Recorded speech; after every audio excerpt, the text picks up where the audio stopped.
Nilikuwa huko Mombasa, nikamwambia tutakuja tutakutana.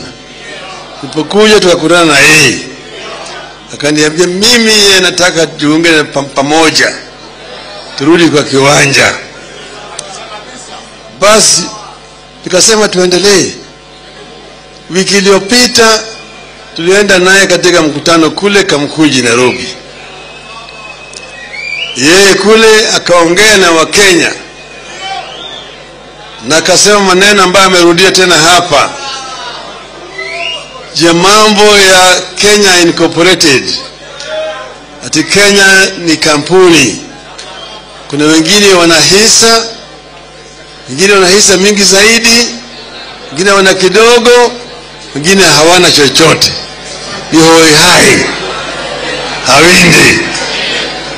Akasema kama wengine hawana kama sisi, basi sisi tunafanya nini Kenya? Situhame hiyo swali. Sasa tulisema tutakuja hapa kusikia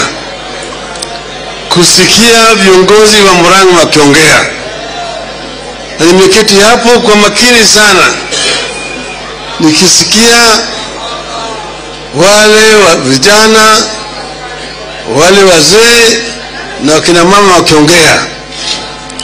Ilikuwa ni kama mgonjwa ameenda kwa daktari. Kenda kwa daktari, kisema kichwa kinaniuma, tumbo linaniuma na kadhalika. Daktari asemi ya kwamba kwenda pale ni dunge wewe sindano. Hapana. Anamwambia leta mkono yako. Sana shika mkono.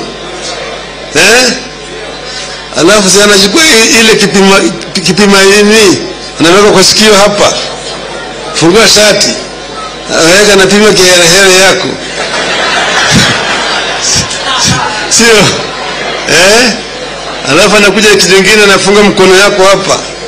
Anapima vile damu inatembea. Sivyo? Ngine anaweka kwa mdomo.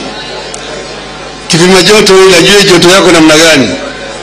Sasa ingine anasema tutoe damu. Sinatoka na damu. Chukua hii kikombe kwenda pale leo mkojo yako. Sio? Paka pime ndio ajue ile kitu inadhuru wewe. Maana yake inaweza kuwa anakupatia dawa ya malaria na wewe ni mtu wa ukimwi. Sivyo? Ndio sababu sasa tumesikia, tumejua shida ya wakulima wa majani chai, shida ya wakulima wa kahawa, shida ya wale wakulima wa maziwa. Sio? Tumejua hiyo shida ya watoto, ya vijana hapo. Sio? Mpaka ujue. Sasa mimi nimesikia kwamba kazi hakuna kwa vijana. Wale wakulima wa kahawa sasa bei imerudi chini, na hata hiyo gharama ya mbolea bado imepanda juu na kadhalika. Walikuwa wanapata 120, imerudi sasa 70. Sio? Majani chai iko hivyo. Wale vijana wanakaa hawana chochote. Kazi mtaani ambayo ilikuwa wakati ile sasa hakuna. Sasa mtu mwingine anakuja anasema vijana waache kupunya pombe, washikwe.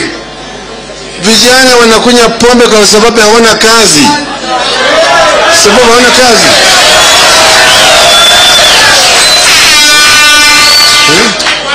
Sivyo? Hapana, shika mtu atiye anakunywa pombe. Pate kazi. Sipate kazi. Pate